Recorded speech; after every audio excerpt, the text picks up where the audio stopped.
Hi guys, in this video I'm going to teach you how to add categories in Expensify.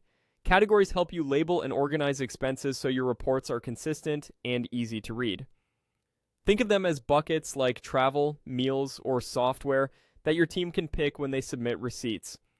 I'll walk you through the exact clicks to add a new one in the new Expensify interface, and I'll share a few tips so everything stays tidy. Start by opening the new Expensify homepage. Once you're in, look over to the left-hand navigation. You'll see a section labeled Workspaces. This is where all your shared policies and settings live, including categories. Go ahead and click Workspaces. Now choose the workspace you want to manage.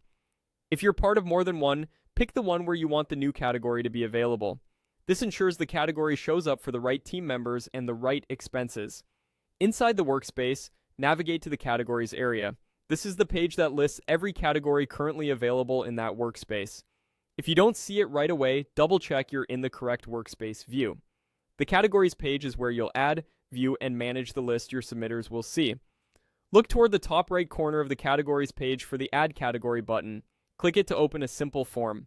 You'll be prompted to enter a name for your new category. Keep the name clear and specific so people know exactly when to use it. For example, instead of just fees, consider something like bank fees if that's what you're tracking. Consistent naming helps prevent duplicates and makes reporting cleaner. After typing the category name, click Save. You should see the new category appear in the list immediately. That's your confirmation that it's live for this workspace. If you don't see it, try refreshing the page and make sure you have permission to edit categories in this workspace. A couple of quick tips. Choose names that match how you report expenses internally and avoid overlapping names that might confuse submitters. If you later find the name isn't quite right, you can return to this same categories page to rename or manage it without breaking your overall workflow. That's it. You opened a new Expensify, went to Workspaces, selected your workspace, opened categories, clicked Add Category, entered a clear name, and saved it.